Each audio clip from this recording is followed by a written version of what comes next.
Amém? Já comunicamos através dos canais WhatsApp, mas quero justificar que tivemos uma queda provocada pela empresa que está fazendo a integração das nossas transmissões. Razão pela qual vamos manter a transmissão via Facebook.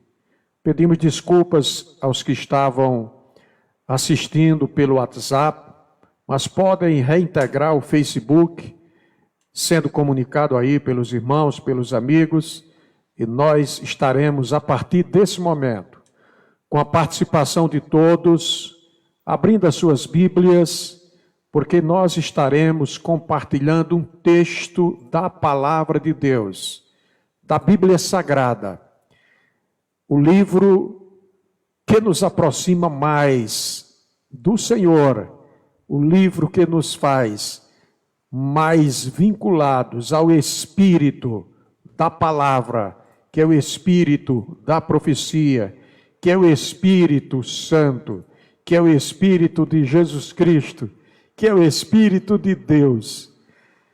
Vamos, portanto, ler um texto da Palavra de Deus no chamado Evangelho da Igreja, os Atos dos Apóstolos. Com a irmã Rejane, a Bíblia Sagrada.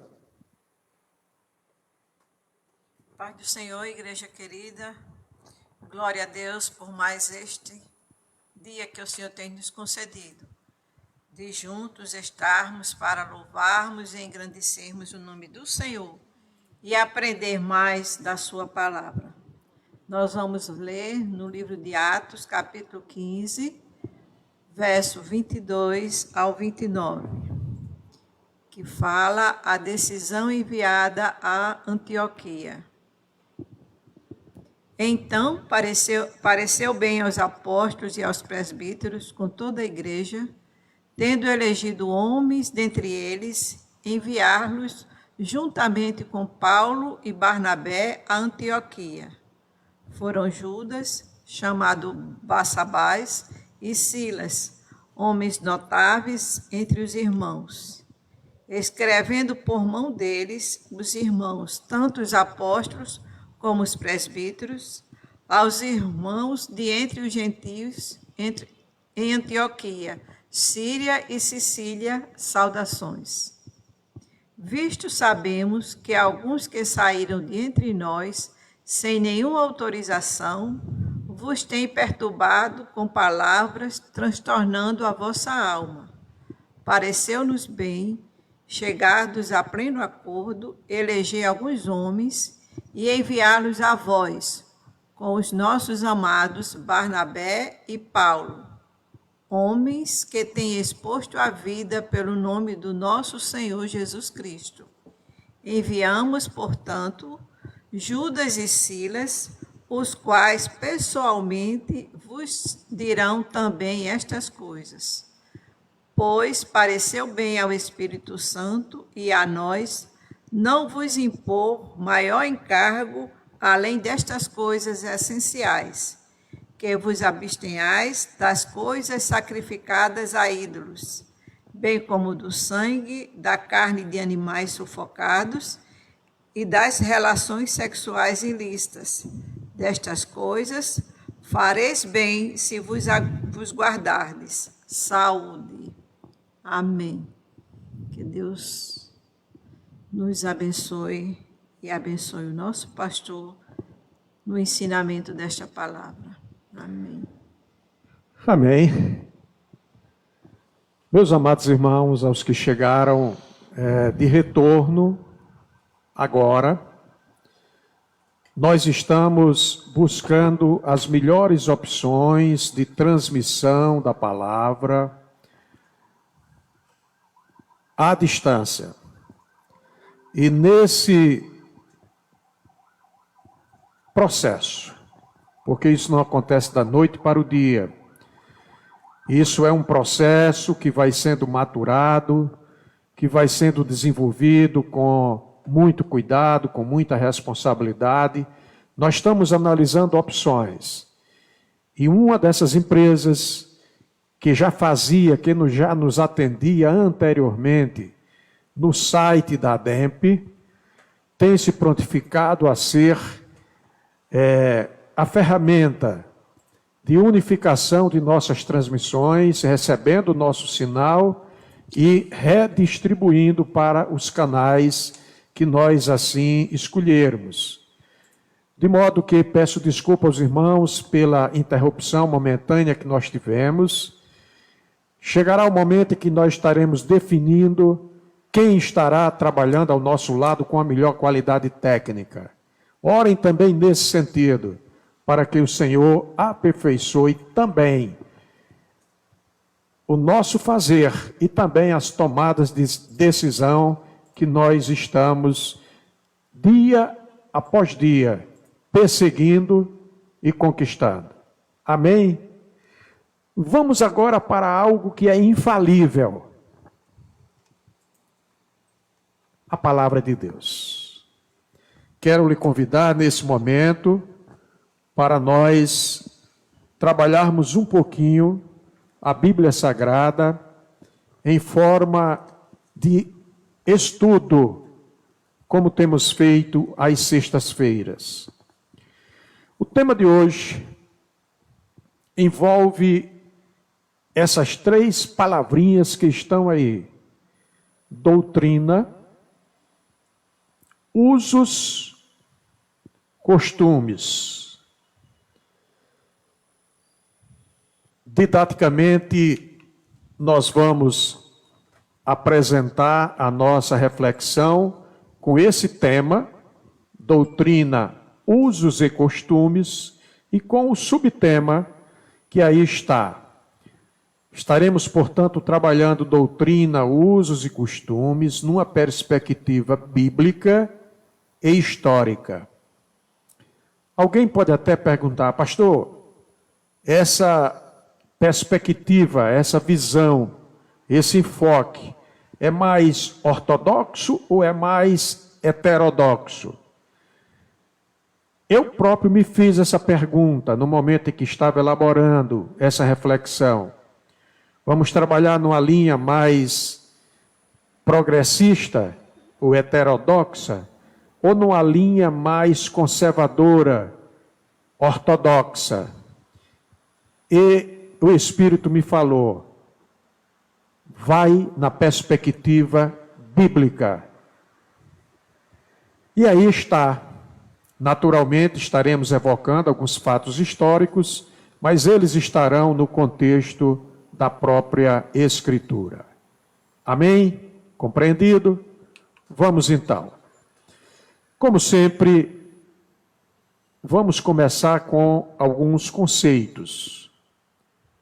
Pastor, por que sempre que o senhor vai apresentar um tema, o senhor começa com conceitos? Na verdade, que não haja preconceito em eu usar conceitos. Porque se nós não compreendermos os termos que nós vamos usar, como estaremos falando a respeito de determinado assunto? Então, precisamos compreender, em primeiro lugar, o que é que significa esse vocábulo, essa palavra, esse termo, doutrina. Porque há vários tipos de doutrina e há vários enfoques que essa palavra pode oferecer para quem está estudando qualquer assunto. Como nós estamos em uma perspectiva bíblica, mas ao mesmo tempo histórica, eu quero me apropriar inicialmente e compartilhar com vocês do significado desse termo, doutrina, no grego no qual foi escrito o Novo Testamento. E vocês vão encontrar esse termo doutrina na Bíblia em português tendo sido traduzido de dois vocábulos, que na verdade eles são tão intimamente ligados, didaquê e didascalia, que significa ensino, mas que significa também instrução. Agora já ficou mais claro. Doutrina é instrução, é a didascalia ou didascalia, como alguns pronunciam no hebraico. O didaquê, também o ensino. Lembram quando Jesus mandou seus discípulos? Mateus enfocou dessa forma: ide, ensinai. Ali trata-se do didaquê. Ok? Muito bem. Vamos a alguns exemplos. Eu estarei, ao longo da reflexão de hoje, compartilhando com vocês 16 exemplos, todos eles fundamentados em textos bíblicos. O primeiro exemplo é este aí. Marcos 1:22. Maravilhavam-se da sua doutrina, porque os ensinava como quem tem autoridade. Obviamente, Marcos aí está registrando algo relacionado à pessoa de Jesus Cristo. Exemplo 2, está lá nos Atos dos Apóstolos. Desta feita, a escritura sob a responsabilidade de Lucas, o médico amado, como chamou Paulo. E perseveravam na doutrina dos apóstolos e na comunhão, no partir do pão e nas orações. Seguindo, para o verdadeiro cristianismo, doutrinar é ensinar as verdades fundamentais da Bíblia Sagrada, para nós, a palavra de Deus. De modo que nós podemos afirmar, sem medo de errar, que doutrina cristã nada mais é do que um conjunto de princípios que fundamenta, ou que baseia, ou que dá a base ao cristianismo. Ok? Doutrina cristã. Agora já estamos definindo dois termos aí. As verdades fundamentais da Bíblia ensinadas para os cristãos, cujo conjunto compõe o cristianismo, esta religião na qual nós estamos integrados pela fé. Amém? Definido esse primeiro termo, com um pequeno acréscimo da conceituação de doutrina cristã, vamos compreender o que sejam usos e costumes.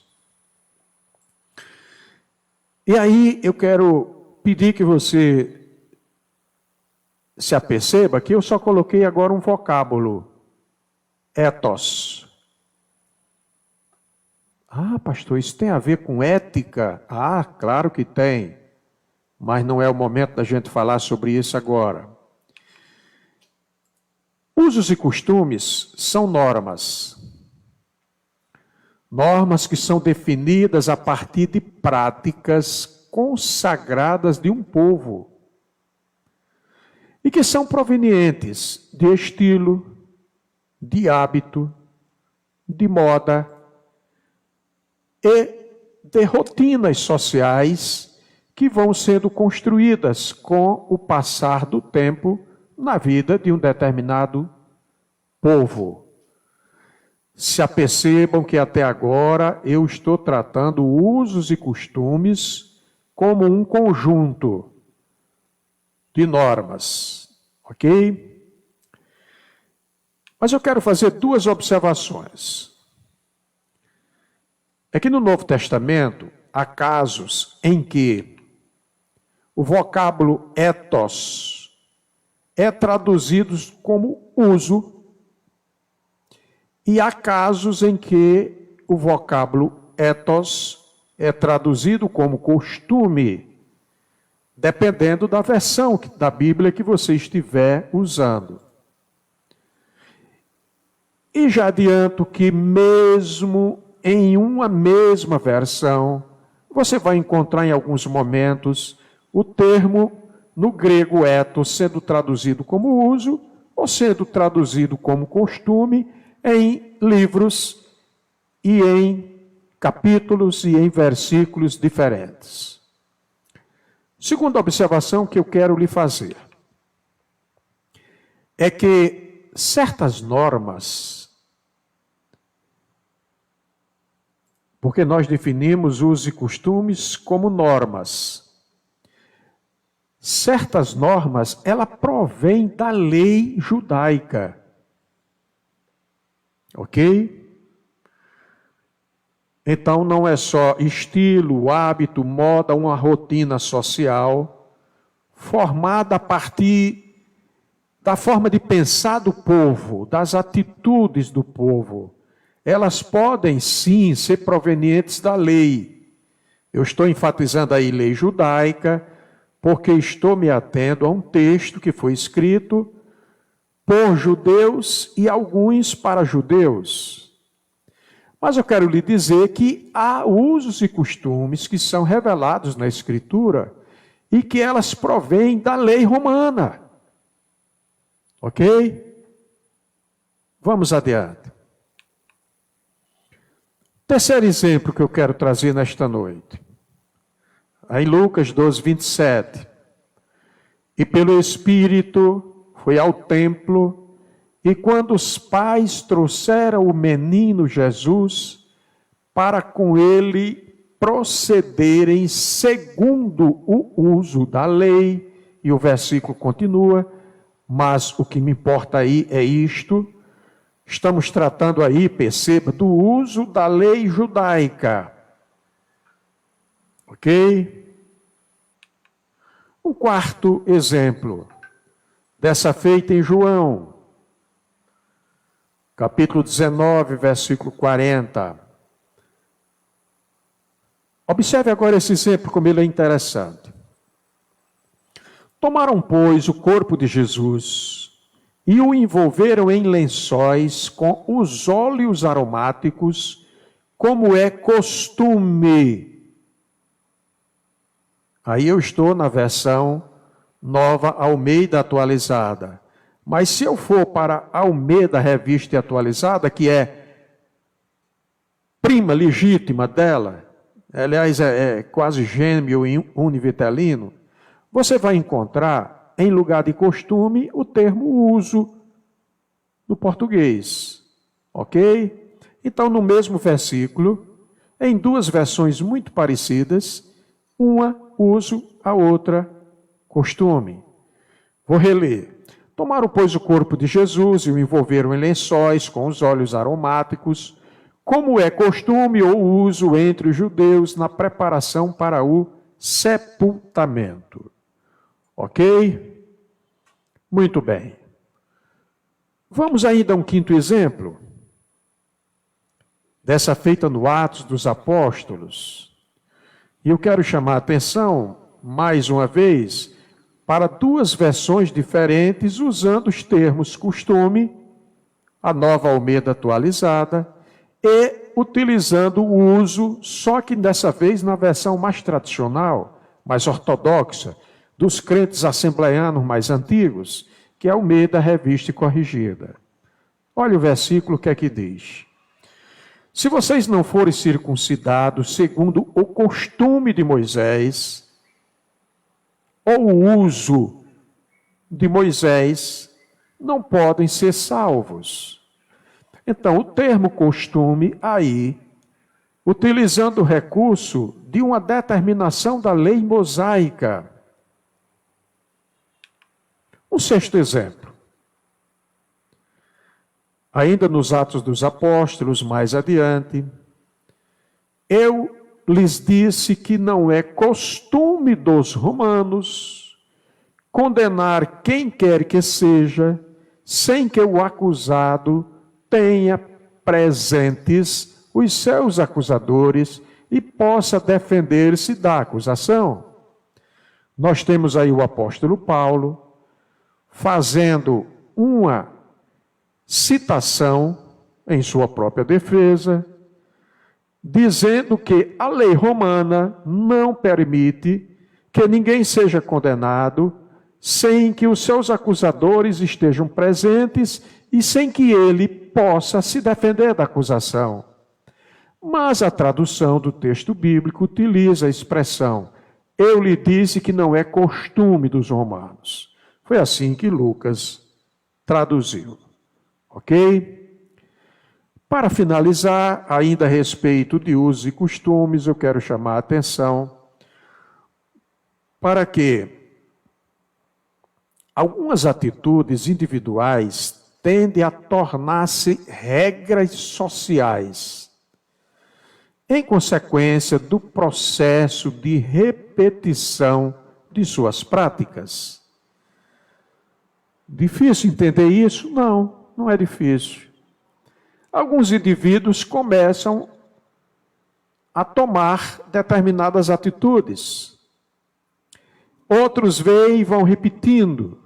E, de repente, aquela sociedade já adotou esse tipo de atitude como uma regra social, pela repetição da prática de uma, de duas, de N pessoas e depois da sociedade como um todo. Isto ocorre porque o modo de pensar e o modo de comportar-se de uma só pessoa ou da sociedade, enquanto conjunto de indivíduos, ele dá origem às chamadas regras sociais. Ok? Concluo aqui essa primeira parte relacionada com a conceituação. Quero passar agora a falar um pouquinho a respeito da praxis. Pastor, você gosta dessa expressão, não é? Praxis. É elegante, né? Essa expressão é bonita. Na verdade, é algum conhecimento exercitado na prática, no dia a dia, de uma sociedade, de um grupo de pessoas. Ok? Vamos então. Já perceberam que agora eu vou falar a respeito da aplicação da doutrina. Muito bem. Então, a doutrina, ela pode ser aplicada através de diversos canais. Primeiro deles, o ensino. Ok? O ensino que é ministrado ou na igreja, ou que é ministrado nos lares, ou que é ministrado individualmente a uma pessoa, é uma forma de aplicação da doutrina. Mas não é só ensino, pode ser através da pregação, desde que o pregador seja um daqueles que utilizam a Bíblia como fonte da sua pregação. Porque se é daqueles pregadores que só sabem gritar, cuspir e falar de causos, naturalmente não haverá doutrina na transmissão da sua palavra. A doutrina pode ser também transmitida, aplicada através dos escritos baseados na Bíblia. Então não é necessário uma pessoa estar falando, não é necessário alguém estar pregando. quando você está lendo a sua Bíblia, você está aplicando a doutrina da palavra de Deus à sua própria vida. E adianto, e se preparando para, utilizando depois as técnicas do ensino ou da pregação, você transmitir para outros. A doutrina também pode ser aplicada através da literatura cristã paralela. E pastor, o que é isso? A literatura cristã paralela, ela está para a Bíblia como os dois trilhos do trem servem para que o veículo se locomova. Então, paralela aos escritos da Bíblia, nós temos uma literatura cristã paralela que serve também para aplicar a doutrina. Para preparar essa reflexão, eu utilizei literatura cristã paralela. Mais adiante eu vou dizer a vocês qual foi. Ok? Mas, para que a doutrina seja bem administrada,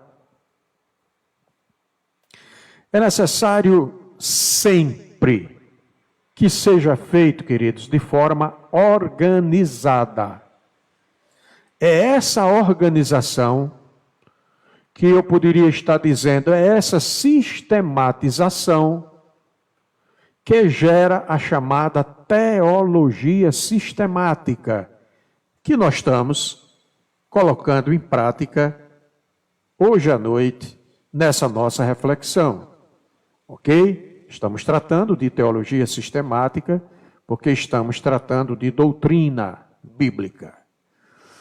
Muito bem. A doutrina, ela trata da fé cristã e engloba, primeiro, a existência do divino. Segundo, a confiabilidade das Escrituras, compreendendo a Bíblia como a genuína palavra de Deus. Engloba a divindade do Cristo encarnado. Lembrando às crianças, os mais novinhos da fé, que encarnado aí não é vermelho. É o Cristo feito carne, que habitou entre nós e nós vimos a sua glória. A divindade do Cristo, nascido de Maria, nascido de mulher. A doutrina da fé cristã, ela engloba ainda a realidade dos milagres. Também a atualidade dos dons espirituais, ao menos para nós pentecostais. A doutrina bíblica, ela deve englobar obrigatoriamente a atualidade dos dons espirituais, respeitados os que pensam diferente de nós. Algumas igrejas que ensinam que os dons espirituais foi apenas para a época da igreja primitiva. Não devemos condená-los, devemos orar para que eles recebam os dons do Espírito Santo após serem revestidos com batismo no Espírito Santo. E aí eles vão passar a pensar como nós pensamos. Outros temas atinentes à igreja também fazem parte da doutrina. Por exemplo, escatologia. Mais que nunca a escatologia está viva em nosso meio, porque estamos vivendo os últimos dias, e isso torna-se importante para cada um de nós. Por conseguinte, irmãos, eu posso dizer que uma doutrina, ela é, primeiro, bíblica. A doutrina cristã, ela é bíblica, porque ela se atém, ela se detém, ela se debruça na interpretação dos princípios bíblicos conforme esse exemplo que nós estamos dando aí. Segundo João, capítulo 1, versos 9 a 10, está escrito: todo aquele que vai além da doutrina de Cristo e nela não permanece, não tem Deus. O que permanece na doutrina, esse tem tanto o Pai como o Filho. Se alguém for até vocês e não levar esta doutrina, não o recebam em casa, nem lhe deem as boas-vindas. Amém? É Bíblia isto é doutrina, isso não é invenção não. Então, a doutrina cristã, ela é, primeiro, bíblica. Segundo, ela é imutável. Pastor, imutável por quê? Porque a palavra de Deus ela não muda, ela não se modifica.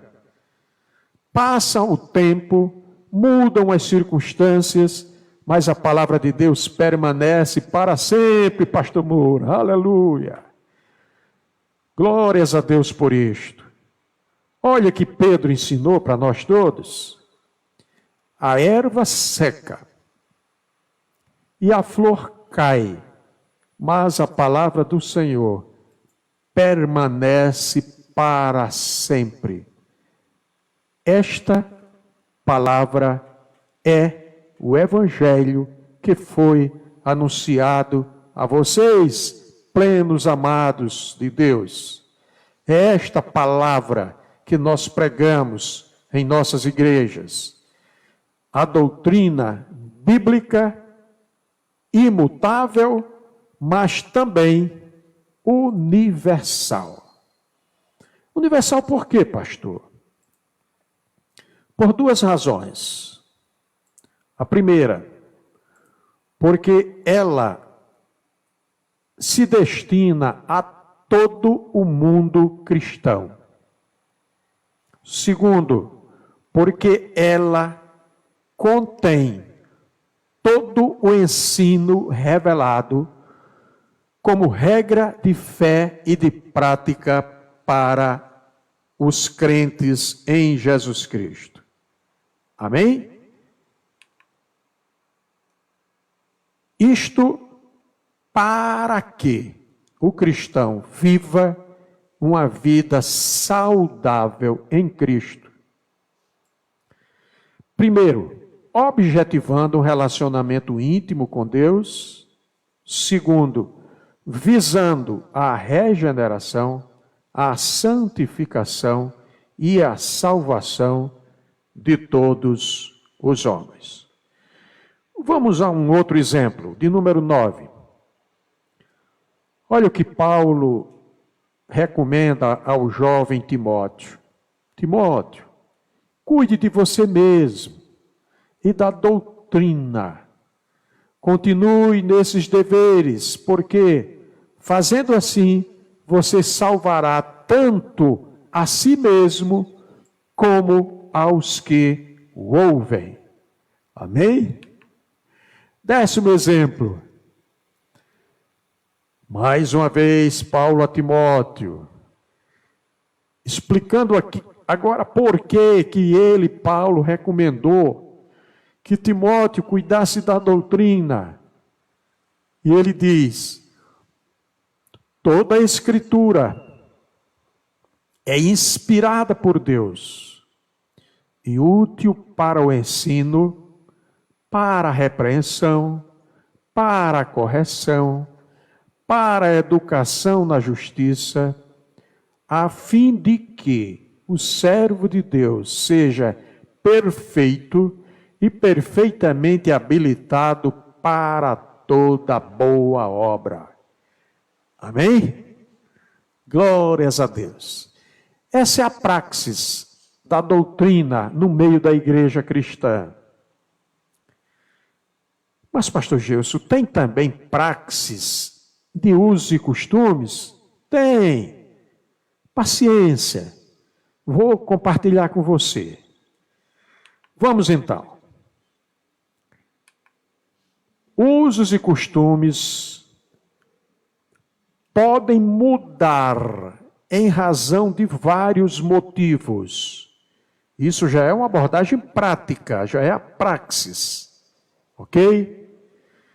Quero chamar a atenção, não só sua, mas minha também, para os 3 motivos mais importantes que eu pude colher de um pastor muito mais experiente do que eu e que eu tenho um profundo respeito por ele. Ele já está na glória. Estou me referindo ao doutor, pastor, teólogo Meir Pilma. Ele diz que os usos e costumes podem mudar, primeiro, para diferenciar a igreja local das práticas, usos e costumes do lugar. E isso ocorre quando estes usos e costumes de um determinado lugar, eles divergem do padrão bíblico. Aí, os usos e costumes não apenas podem, eles devem mudar para que a igreja se adeque ao padrão bíblico e não ao padrão do mundo, da sociedade. E eu quero chamar a sua atenção para a expressão igreja local. Porque todos nós sabemos que a igreja ela é universal. Poderíamos dizer também que a igreja ela pode ser nacional. Quando a gente fala as Assembleias de Deus no Brasil, entre as quais a nossa, nós estamos nos referindo a uma igreja com um perfil brasileiro, tupiniquim. A igreja local é a igreja que está na sua cidade, independente da bandeira dela. Ok? Segundo motivo, para mostrar as diferenças características da santidade, da transformação e do exemplo de vida dos cristãos que fazem parte da igreja local. Então eles mudam para isto, para mostrar que o cristão, ele é diferente do não cristão, porque ele é santo. Que o cristão é diferente do ímpio, porque ele foi transformado. E que o cristão tem exemplo de vida para dar. E esse exemplo deve ser visto na igreja como um todo. Terceiro motivo para preservar a igreja do mundanismo. Amém? Na verdade, as regras de usos e costumes, elas devem ser ensinadas, sim, nas igrejas, mas como conselhos, nunca como doutrina. E ao ensinar-se, ao aconselhar-se, ao orientar-se a respeito de usos e costumes, os líderes devem evitar determinados exageros que revoltem alguns cristãos verdadeiros e gerem abandonos da fé dessas pessoas. Ok? Não quero nominar nenhuma igreja, mas há igrejas que exageram no ensino de usos e costumes. Deixa eu dar um exemplo fora do script, fora do que eu preparei, mas que chega à minha mente. Há uma igreja que, nas suas normas, no seu regimento interno, ela determina quanto deve ser o comprimento da dobra da perna da calça dos homens. Você está rindo por quê? Ah, pastor, porque o senhor riu. Eu estou rindo para não chorar, irmãos. Isso é uma desgraça. Vai se medir o padrão do cristão se a barra da calça dele é virada para fora. Não pode ser virado para dentro, não. Tem que ser para fora. 4 dedos, 5 centímetros, 3 centímetros, 2 centímetros. Paciência. Entretanto, nem todos os costumes eles devem ser banidos. Por quê, pastor? Porque há bons costumes. E esses bons costumes, eles devem ser preservados. Ok? Mas, estou me repetindo aí, né? Esses costumes, eles devem ter uma orientação bíblica para nós. Exemplo 11. Provérbios 22, 28 diz assim: não removam os marcos antigos que os seus pais colocaram. Algumas vezes eu tive que conversar com alguns amados pastores que eu respeitava profundamente, porque eles citavam esse versículo para tentar manter na igreja determinados usos e costumes antigos. Ele dizia: meu irmão Gios, marcos antigos não devem ser removidos. E eu dizia: pastor, e se o marco estiver errado? Vocês sabem que enquanto engenheiro, durante muito tempo eu fui topógrafo. E topógrafo vive lutando com marcos em propriedades, em terras alheias. E quantas vezes eu fui fazer demarcação de propriedades e encontrei marcos errados, que estavam lá há 30 anos. E que o juiz mandou que fosse removido no momento em que eu mostrei que o documento da propriedade determinava a colocação de um marco num lugar diferente. Deixa eu citar o outro exemplo. Paulo, escrevendo aos Coríntios, ele diz assim: não se enganem, as más companhias corrompem os bons costumes. Opa! Então tem bons costumes na igreja. Claro que tem. Claro que tem. Entretanto, amados, quero chamar a atenção para o fato de que alguns usos e costumes que continuam sendo ensinados na igreja, eles, na verdade, são produtos de graves equívocos na interpretação das Escrituras. Nós vamos apresentar alguns exemplos, a seguir. E aí eu estarei entrando na derradeira parte da nossa reflexão desta noite.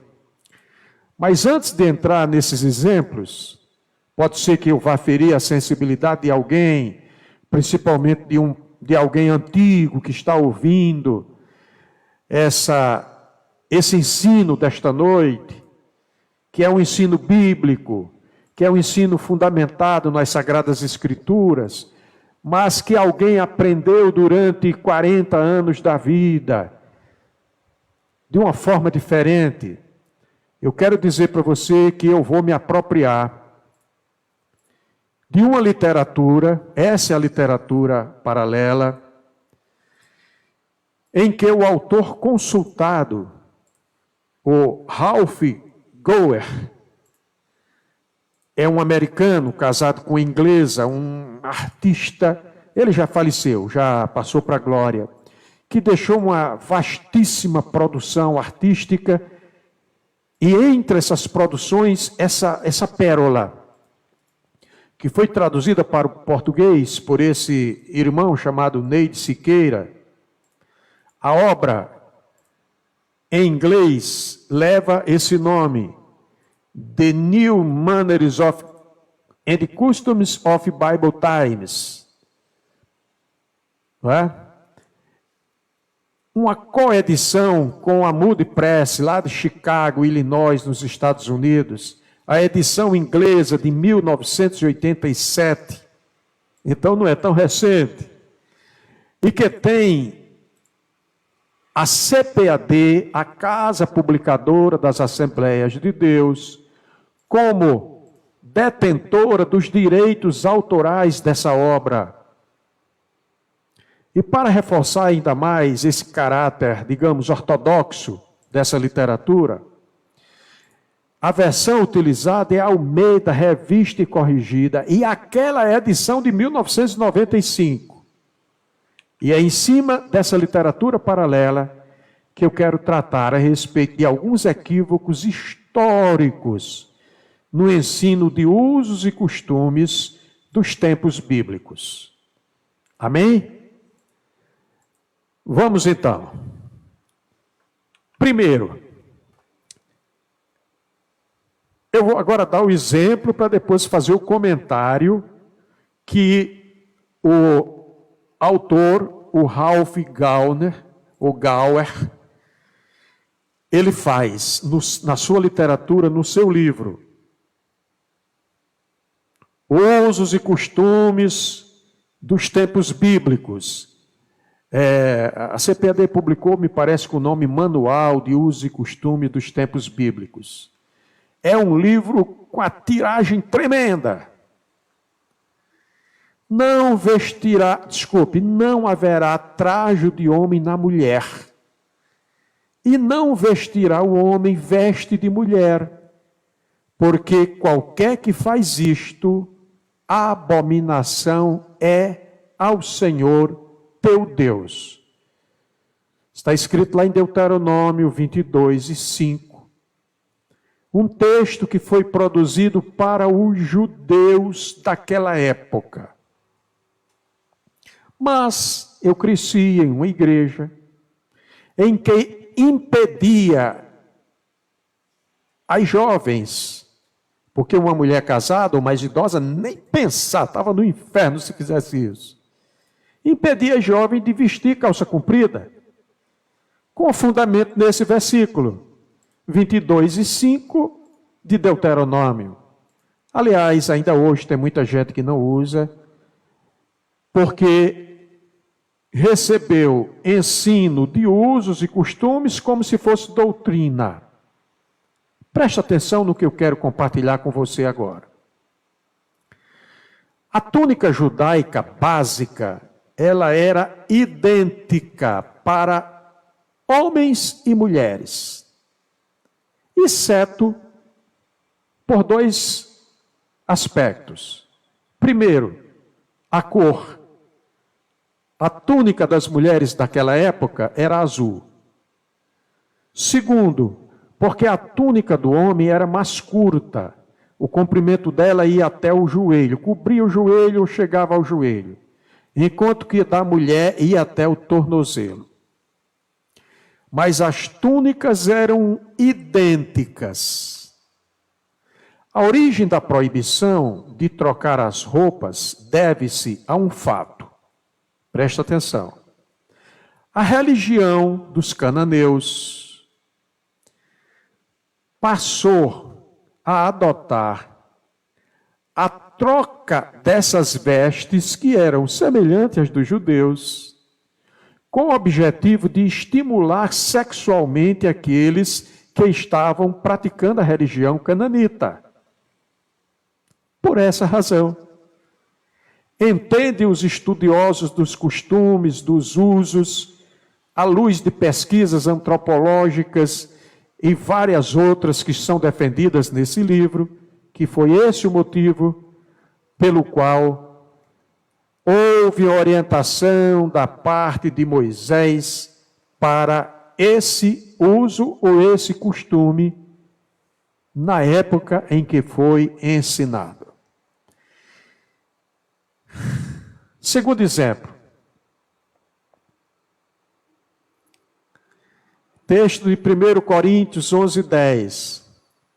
Portanto, a mulher deve ter sobre a cabeça sinal de poderio por causa dos anjos. Interessante. Preste atenção nesse comentário. Durante muito tempo, a mulher que não tivesse o cabelo comprido ao extremo, ela estava agredindo a doutrina de algumas igrejas. E cortar o cabelo era considerado um pecado, era afastado de comunhão e às vezes até excluído da igreja. Na verdade, a pesquisa mostra que as mulheres respeitáveis usavam cabeça coberta e véu quando estavam fora de sua casa. Apenas as prostitutas mostravam a face e exibiam os cabelos, isto para atrair os homens. O apóstolo Paulo passou a ensinar aos cristãos que se uma mulher não usar véu na igreja, e ele ensinou na igreja dos Coríntios, ela devia ter a cabeça raspada. Ora, mas para não raspar a cabeça, o melhor é ela cobrir a cabeça. Isto é, em essência, em apertada síntese, como gostam de dizer os escritores, especialmente os advogados, e eu gosto também. Mesmo quando os cristãos têm liberdade para a prática da sua fé, não devem contrariar os bons costumes. É um bom costume as mulheres terem cabelos longos? Sim, é. As que quiserem manter esse costume, que mantenham, que não contrariem, mas que isto jamais seja ensinado na igreja como doutrina. Senão eu vou ter que lhe perguntar assim, e por que o apóstolo Paulo só ensinou essa igreja, não ensinou as outras também? A doutrina não é universal e ela não tem que ser estendida a todos e em todos os lugares? Penúltimo exemplo, para nós encerrarmos a nossa reflexão hoje à noite. Atos 15, 28. E aí eu vou tratar também de uma coisa que não agrediu tanto quanto vestuário e cabelo de mulheres, mas que agrediu sim muita gente. Perceba o que é que diz a palavra. Na verdade, pareceu bem ao Espírito Santo e a nós não vos impor mais encargo algum, senão estas coisas necessárias. E vocês ouviram a leitura bíblica desta noite, se referindo a essas coisas necessárias. Uma delas era não comer sangue. Ok. A proibição de comer sangue pode ter sido posta na lei para proteger a saúde do povo judeu. Como, pastor? Para evitar infecções e outras doenças transmitidas pelo sangue dos animais. Eu acho bastante razoável que tenha sido esta a razão de ter sido inserido na lei a proibição de comer sangue, o que foi mantido na assembleia, aliás, foi a primeira assembleia da igreja primitiva, realizada na cidade de Jerusalém, presidida pelo pastor Tiago, o irmão do Senhor, na qual estavam expoentes como Pedro, como Paulo, como os demais apóstolos, como os presbíteros. E essa recomendação foi mantida. Mas há uma outra razão. Havia uma prática muito cruel no meio de algumas tribos daquela época. Essa prática era para evitar que a carne dos animais se estragasse rápido, porque eles não tinham como conservar, eles não tinham geladeira. Alguns não utilizavam sal. Talvez não tivesse ainda descoberto que a carne colocada no sol, ela se conservava. Então o que é que essas tribos faziam? Elas pegavam o animal vivo, cortavam partes do animal, se alimentavam e deixavam o animal vivo, para que quando ele quisesse comer carne de novo, viesse, cortasse outro pedaço de carne do animal ainda vivo. Porque eles sabiam que, derramando sangue, morrendo o animal, a carne apodrecia mais rapidamente. Então, a lei determinou que o sangue fosse escorrido, supostamente, por duas razões. Primeira, por uma questão sanitária, e segunda, por uma questão ética, que não era praticado por alguns. E agora eu quero encerrar com um exemplo mais suave. Isaías 15, 28 tem um versículo muito interessante. Falando a respeito do Messias, não esmagará a cana quebrada, nem apagará a torcida que fumega. Em verdade, promulgará o direito. Não entendi, pastor, onde é que o senhor quer chegar com esse versículo? Mantenha sua visão apenas na expressão, nem apagará a torcida que fumega. Deixa eu dizer para você que, na verdade, nós estamos tratando aí de uma lamparina acesa em uma casa. A torcida aí, na verdade, é o núcleo da lamparina. Aquele cordão que era torcido, que ficava dentro do azeite e que lá na ponta se acendia e ele ficava queimando. E a palavra que o profeta Isaías entregou, mandado pelo Espírito de Deus, foi: com respeito ao Messias, não apagará o pavio. Entendeu melhor agora? O pavio que fumega. A luz em uma casa, todos nós sabemos, era e continua sendo necessidade. Dormir sem uma luz acesa era sinal de absoluta pobreza. Adianto eu, até os pastores mais pobres, quando eles se recolhiam às suas casas, eles acendiam a sua lâmpada e deixavam acesa durante toda a noite, para que alguém passando visse uma lâmpada acesa e compreendesse que alguém ali estava dormindo. O fato do profeta Isaías fazer menção a Deus acender a lâmpada do indivíduo como a bênção suprema e apontar isso para o Messias tem uma razão. É que o Messias, ele jamais apagará a lâmpada se o pavio estiver fumegando. Ei, pastor, explique melhor isso para a gente agora. A compreensão à luz da revelação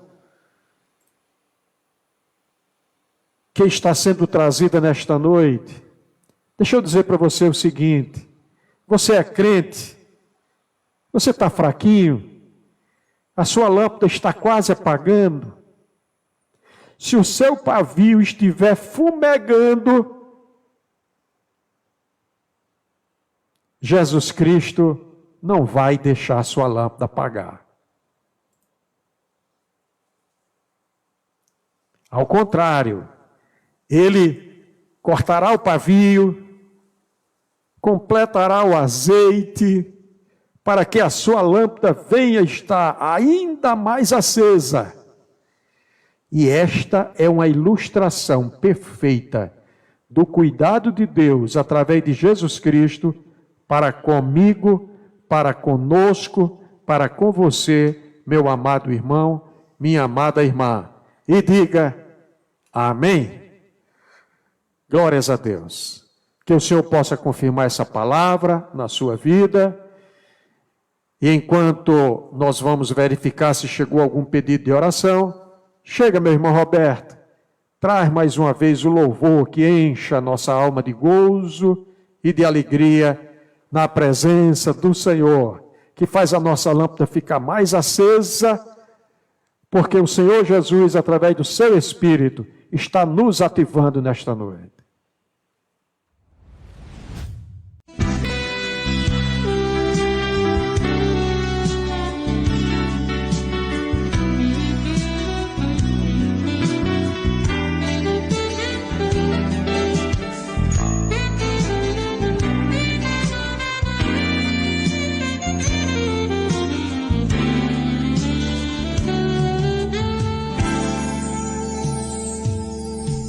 Quem tem posto a mão no arado não pode mais olhar para trás, pois quem no arado põe a mão tem trabalho certo e perto, tem serviço e profissão.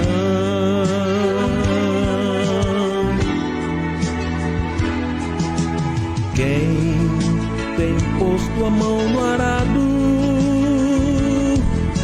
não pode mais olhar para trás, pois quem no arado põe a mão, trabalho certo e perto, tem serviço e profissão.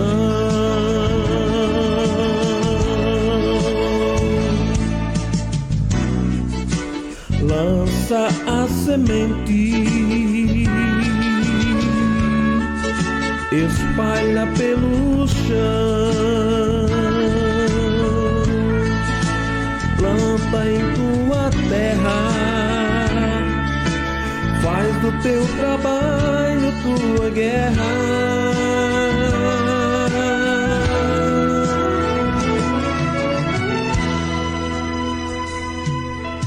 Quem em Cristo põe a vida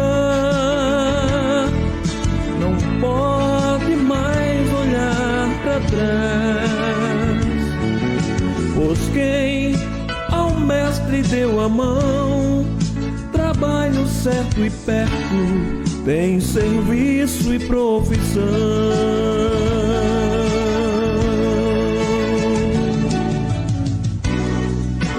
Prega a palavra, ensina ao teu redor, mostra em tua vida, faz das boas novas tua lida.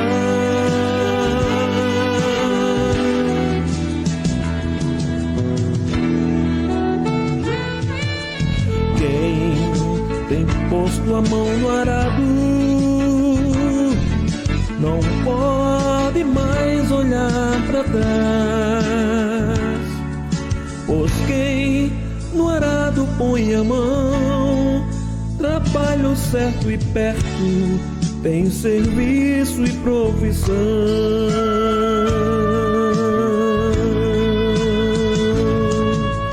Quem tem posto a mão no arado,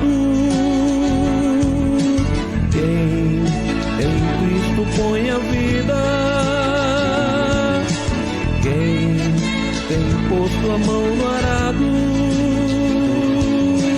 quem em Cristo põe a vida.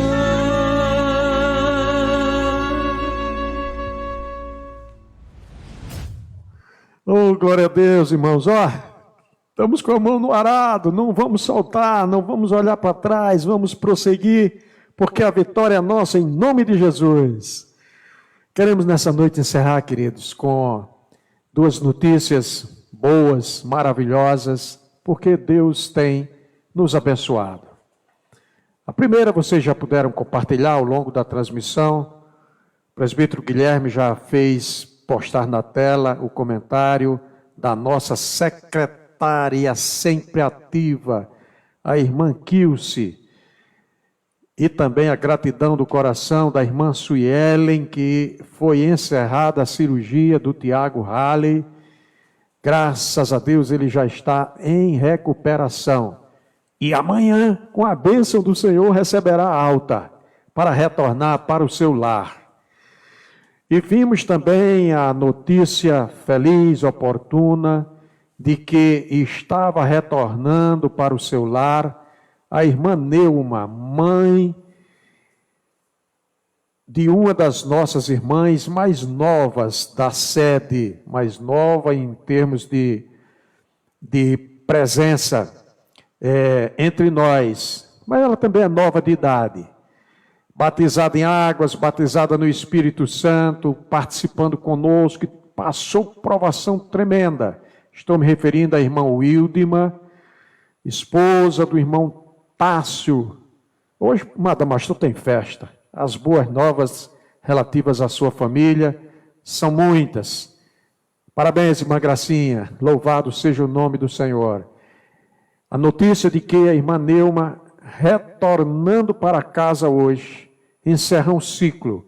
Venceu o Covid, venceu acidentes vasculares, venceu outras enfermidades, as quais ela foi acometida ali no hospital, mas o Senhor deu vitória com a oração da igreja. Amém? Isto posto, podemos encerrar a nossa live nesta noite. Façamos isto.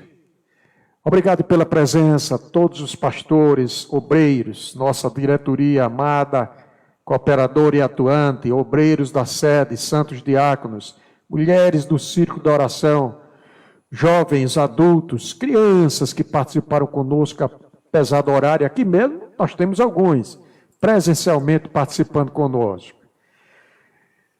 Estenda a mão para receber a bênção derradeira desta celebração. Que a graça do Senhor Jesus Cristo, que o amor de Deus, o nosso eterno Pai, que a comunhão e as consolações do Espírito Santo sejam com todos. Amém. Amém e amém. Glórias a Deus. Amanhã à noite, live com o pastor Misael Heleno e o programa Tribuna Evangélica, ali em Extremóis, com o pastor Severino Oliveira.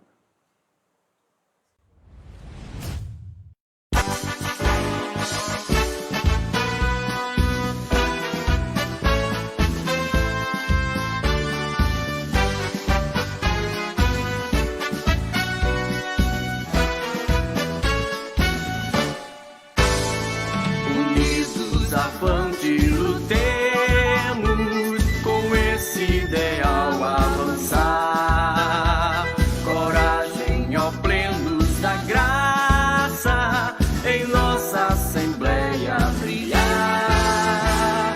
Diante do trono de Cristo, veremos a face do Rei, dizendo: bem-vindos, filhos do meu Pai. Avante, avante, lutai.